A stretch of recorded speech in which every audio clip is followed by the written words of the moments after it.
La mort n'est pas une fin en soi. Je vais vous parler d'EMI, ces expériences de mort imminente dans lesquelles vous pouvez être dans une salle d'opération et vous pouvez sortir de votre corps avec la conscience qui va dans votre corps astral. Les personnes qui vivent ça, il y a des millions de personnes qui ont vécu des EMI. Nous, on le vit à travers des sorties de corps, déjà, ce phénomène. Vous sortez de votre corps et vous mettez votre conscience dans le corps astral. Donc nous, on essaye de l'auto-diriger. Mais les personnes qui vivent cela n'ont plus de conscience de leur corps physique. Il n'y a plus de douleur, plus de souffrance, plus de pathologie qui se manifeste. Ils vivent dans cette ambiance de légèreté, de paix, d'amour. Ils se sentent bien. Et des témoignages parlent de ça. Une personne qui est en train d'agoniser et se faire étrangler physiquement sort et se sent dans une paix, une légèreté interne. Donc les EMI, vous avez une conscience qui est au-delà de ce corps, qui va dans le corps astral et qui est capable de voir l'ensemble de l'environnement. Les personnes témoignent on est capable d'entendre exactement les pensées de chaque personne.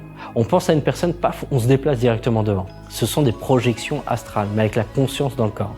Et cela est plein d'espoir. Quand vous allez mourir, vous lâchez juste ce véhicule. Vous revenez dans un esprit qui est complet et qui rencontre très souvent des personnes que vous avez vécues, des personnes avec beaucoup d'amour, etc., qui vous amènent vers ce tunnel blanc qui est plein d'amour. C'est difficile pour les personnes de revenir, mais j'en discutais encore avec des personnes qui ont vécu des EMI hier. Ça transcende, ça te transporte.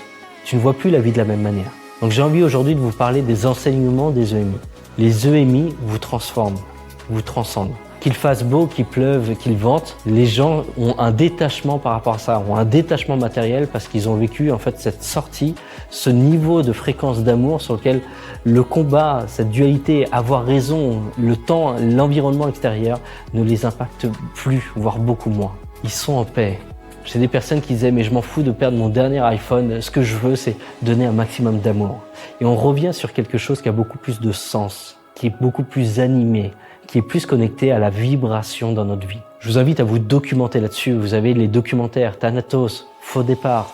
Là, plus récemment, vous avez Témoin, qui est un documentaire qui interviewe en fait des spécialistes, des neurobiologistes, des psychiatres, etc. sur quel est ce phénomène, sur quelles sont les croyances, où en est la science là-dessus. Les témoignages des personnes qui le vivent. Et je suis particulièrement touché parce que c'est des femmes, des hommes qui sont authentiques. Il y a des EMI positives et négatives, mais ils vivent quelque chose qui les a profondément transformés, sur lequel ils se sentent parfois seuls et incompris. Pourquoi ?